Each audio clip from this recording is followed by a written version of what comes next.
Hong Kong police say a remote-controlled improvised explosive was used by protesters over the weekend. It's believed to be the first homemade bomb officers have found. The force says violence towards officers has reached a life-threatening level. According to an internal memo seen by CNA, off-duty officers will now be equipped with pepper spray to protect themselves. Well, right now, another night of demonstrations is underway. Hundreds have gathered at Chater Garden in Central in the last hour. Our correspondent, Wai Kit, joins us live for more on this.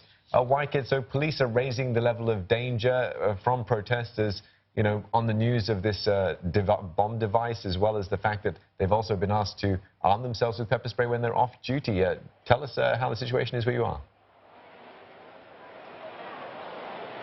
Well, it's very clear that from the developments we've seen in the last few months that the police does meet what it says, that its officers are going through life-threatening situations. If you recall, sometime in September, they allowed off-duty police officers to bring home police batons because they say there's a general sense of lawlessness, and they also expect that their officers roll out law and order duties even while off-duty, so they have their batons.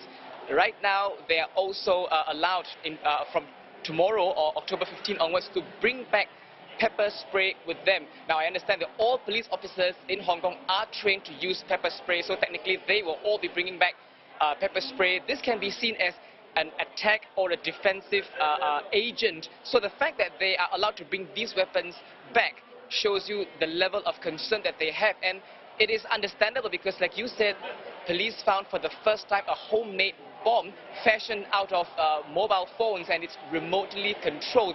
That was found to be activated over the weekend in Mong Kok. What happened was the bomb was planted near a bush, and when the police then drove past it, it went off. Because the distance was just 2 meters, there were no injuries. The police explosives squad say that the people or person making this device will have to have some level of knowledge on explosives as well as electronics. But I'll have to put this in perspective, guys, because the thought of a homemade bomb made out of a mobile phone does sound alarming because it reflects the lethal intention of the user as well as the person's intention to be discreet. But don't forget, in the last few months, we have seen simpler weapons such as Molotov cocktails or petrol bombs being used, and they have been causing damage over the last few months. So we'll have to put this in perspective because the police will see violence as violence, and they will continue to investigate all forms of violence. Now, having said that, the police are still not treating this homemade bomb as a terrorist case yet. Wai Kit, you've been covering the protest. There's one going on right now. Tell us what's happening.